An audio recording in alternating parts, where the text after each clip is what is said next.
Welcome back again, guys, to ND React. So, Very Dark Man has been released amongst other news. So let's listen to the people of the Arise News as they dissect, bisect, and react to the happenings around the country. Let's take a look at the people of the Arise News.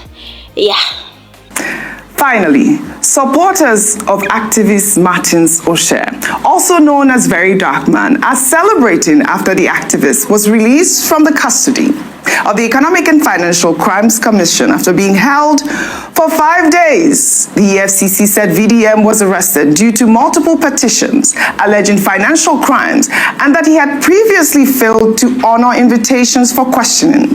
Well, here's the moment. Some protesters who took to the streets to demand for his release heard that he had been released. Let's take a look.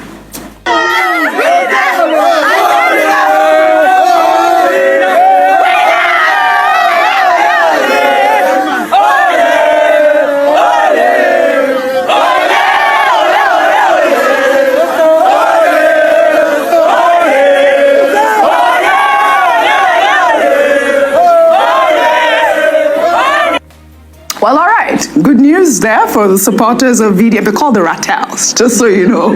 Did you know that? Yeah. I learned this yesterday. You learned it yesterday. They're called the Rattels. Yeah. Well, it's good that, the EFCC has listened and, they have released him, and we'll follow up on the story. And, yesterday we were having that conversation about how, horrible it is for the EFCC to have detained him without releasing a statement. They released him at this moment. Your comment. I think one of the major things that sticks out to me is sort of the culture of catch and release that we've developed. And so because of that, I'll say I think it's very important for us to be able to see this case reach its logical end. Absolutely. Because whether it be VDM or any other personality, there are so many cases sort of lingering in the EFCC where we see that people are arrested.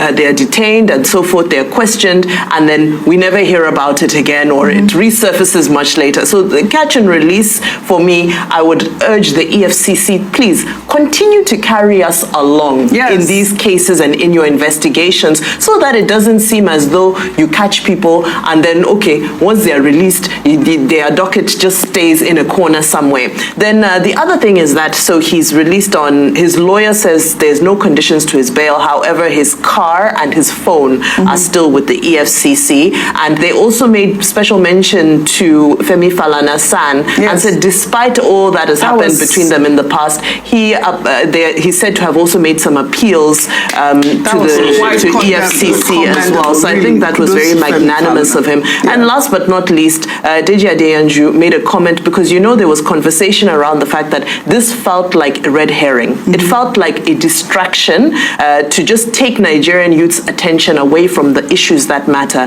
and keep them busy with something. Well, the lawyer has come out to say that, well, that's not the case. Anyway, he's out now, so those who want to save Nigeria should go on and do so. But I think you can't blame people for also having these sentiments, because sometimes we've seen all sorts over the past few years. But, happy he's home. In fact, you wanted to make a comment. You see, the truth has to be said.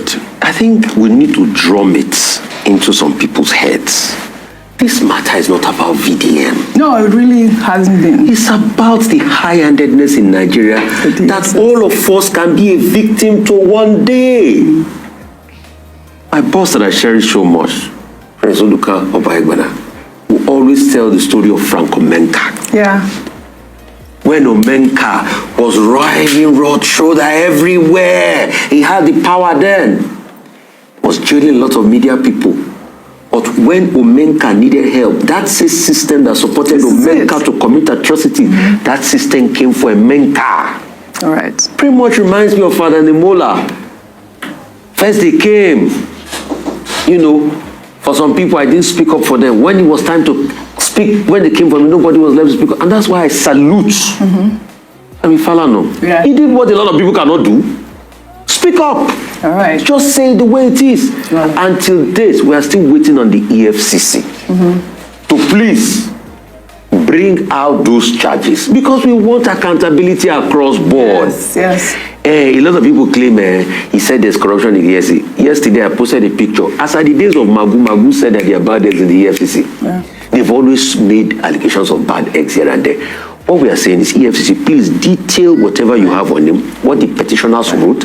Let us juxtapose what is available. What we are just saying is, whatever the petitioners wrote, did it warrant you to come and gestaporically take somebody away that way?